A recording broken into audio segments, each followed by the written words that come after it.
Thrissur Mala പുത്തൻചിറയിൽ petrol പമ്പിൽ നിർത്തിയിട്ട ബസ്സിന് തീപിടിച്ചു. പുത്തൻചിറ മങ്കിടി ജംഗ്ഷനിലെ PCK പെട്രോൾ പമ്പിലാണ് അപകടം. പമ്പിനോട് ചേർന്ന് പാർക്ക് ചെയ്തിരുന്ന രജിസ്ട്രേഷൻ നമ്പറിലുള്ള സുഹൈൽ എന്ന സ്വകാര്യ ബസ്സിനാണ് തീപിടിച്ചത്. ബസ് പൂർണ്ണമായും കത്തി നശിച്ചു. വിവരങ്ങളുമായി സാനു കെ സജീവ് ചേരുന്നു. സാനു, പെട്രോൾ പമ്പിന് അടുത്ത് പാർക്ക് ചെയ്തിരുന്ന ഒരു ബസ്സാണ് പൂർണ്ണതോതിൽ കത്തി നശിച്ചത്. വലിയ അപകടമാണ് ഒഴിവായത്. കൂടുതൽ വിവരങ്ങൾ. എന്തായാലും വലിയൊരു അപകടമാണ് ഒഴിവായിട്ടുള്ള. മാള പുത്തൻചിറയിൽ പെട്രോൾ പമ്പിൽ നിർത്തിയിട്ടിരുന്ന ബസ്സിനാണ് തീപിടിച്ചത്. പുലർച്ചെ 3 മണിക്കായിരുന്നു സംഭവം. എന്തായാലും പെട്രോൾ പമ്പിലൊക്കെ തീപിടുത്തം ഉണ്ടാകുമ്പോൾ വലിയ അപകടങ്ങളും വലിയ അത്യാഹിതങ്ങളും ഒക്കെ സംഭവിക്കേണ്ടതാണ്. എന്നാൽ അത്തരത്തിലുള്ള ദൗർഭാഗ്യകരമായിട്ടുള്ള ഒരു കാര്യങ്ങളും ഉണ്ടായിട്ടില്ല എന്നുള്ളത് തന്നെ വലിയൊരു ആശ്വാസകരമായിട്ടുള്ള കാര്യമാണ്. ഇന്ന് പുലർച്ചെ 3 മണിക്ക് ബസ്സിന് തീപിടിച്ചു.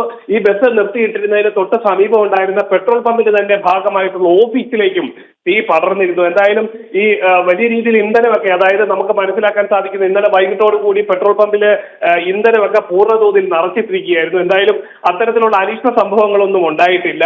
ഷോർട്ട് സർക്യൂട്ട് ആണ് ഇത്തരത്തിലൊരു തീ പിടിക്കാൻ കാരണമെന്നാണ് നമുക്ക് മനസ്സിലാക്കാൻ സാധിക്കുന്നത്. അത്തരത്തിലോ ഷോർട്ട് സർക്യൂട്ട് സംഭവിച്ചതാണ് തീപിടുത്തത്തിന് കാരണം. പമ്പിനോട് ചേർന്ന് പാർക്ക് ചെയ്തിരുന്ന KL 34A 6391 രജിസ്ട്രേഷൻ നമ്പറിലുള്ള ഹുസൈൻ എന്ന ബസ്സിനാണ് തീ പിടിച്ചിട്ടുള്ളത്. എന്തായാലും അതിൽ ഈ തീപിടുത്തം ഉണ്ടായി, അത് നാട്ടുകാർ അറിയുകയും ഉടൻ തന്നെ അഗ്നിരക്ഷാസേനയെ വിളിച്ചറിയിക്കുകയും വിവിധ സ്ഥലങ്ങളിൽ നിന്നുള്ള ഫയർഫോഴ്സ് യൂണിറ്റ് എത്തി തീ നിയന്ത്രണ വിധേയമാക്കുകയായിരുന്നു. എന്തായാലും മറ്റ് അനിഷ്ട സംഭവങ്ങളൊന്നും ഉണ്ടായിട്ടില്ല എന്നത് തന്നെയാണ് ഏറ്റവും ഇതിലെ ആശ്വാസകരമായിട്ടുള്ള വാർത്ത. വിനോദ്, തൃശ്ശൂരിലൊക്കെ നമുക്കറിയാം സാനു, ഈ സ്വകാര്യ ബസ്സുകൾ തമ്മിലുള്ള മത്സര ഓട്ടവും കിടമത്സരവും ഒക്കെ ഉണ്ട്. റോഡുകളിൽ പോലും ബസ് തൊഴിലാളികൾ ഏറ്റുമുട്ടുന്ന സാഹചര്യമൊക്കെ ഉണ്ട്. അപ്പോൾ എന്തെങ്കിലും അട്ടുമറി ഇതിൻ്റെ പിന്നിലുണ്ട് എന്ന് കരുതാൻ ആകുമോ? പ്രത്യേകിച്ചും പെട്രോൾ പമ്പ് ആകുമ്പോൾ CCTV ദൃശ്യങ്ങളൊക്കെ പരിശോധിക്കാൻ കഴിയുമല്ലോ സാനു. പ്രാഥമികമായിട്ട് അത്തരം കാര്യങ്ങൾ പരിശോധിക്കുമ്പോഴത്തേന് അത്തരത്തിലുള്ള ഒരു അനിഷ്ട, അല്ലെങ്കിൽ ആരെങ്കിലും ബസ് വന്ന് കത്തിച്ചതാവാനുള്ള സാധ്യത ഇല്ല എന്ന് തന്നെയാണ് നമുക്ക് പോലീസിൽ നിന്ന് മനസ്സിലാക്കാൻ സാധിക്കുന്നത്. വിനോദ് പറഞ്ഞ പോലെ തന്നെ സാധാരണ നിലയിൽ തൃശ്ശൂർ ജില്ലയെ സംബന്ധിച്ചിടത്തോളം സ്വകാര്യ ബസ്സുകൾക്ക് ഒരുപാട് സ്വാധീനവും അതേപോലെ തന്നെ ഒരുപാട് റൂട്ടുകളിൽ സർവീസ് നടത്തുന്നതാണ്.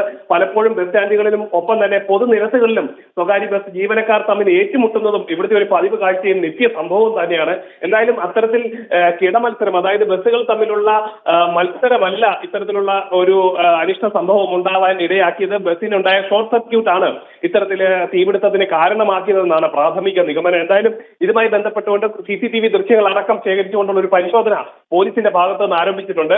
അതേപോലെ തന്നെ ഫയർഫോഴ്സിന്റെ ആദ്യത്തെ പ്രാഥമിക റിപ്പോർട്ടിലാണ് അത് അറിയിച്ചിട്ടുള്ളത്. അതായത് ഇത് ഷോർട്ട് സർക്യൂട്ട് മൂലമാകാം അഗ്നിബാധ ഉണ്ടായതെന്നാണ് അറിയിച്ചിരിക്കുന്നത്. എന്തായാലും വലിയൊരു ആശ്വാസകരമായിട്ടുള്ള വാർത്തയാണ്. അതായത് പെട്രോൾ പമ്പിൽ തീപിടുത്തം ഉണ്ടാകുന്നു, ബസ് പൂർണ്ണമായിട്ടും കത്തി നശിക്കുന്നു, എന്നാൽ മറ്റ് അനിഷ്ട സംഭവങ്ങളൊന്നും ഉണ്ടാവാതെ അത് കൃത്യമായിട്ട് അത് നിയന്ത്രണ വിധേയമാക്കാൻ ഫയർഫോഴ്സിന് സാധിച്ചിട്ടുമുണ്ട്. വിനോദ്, അതെ, തൃശ്ശൂരിലാണ് പെട്രോൾ പമ്പിന് സമീപം നിർത്തിയിട്ട സ്വകാര്യ ബസ് പൂർണ്ണമായും കത്തി നശിച്ചത്. വലിയ അപകടമാണ് ഒഴിവായത്.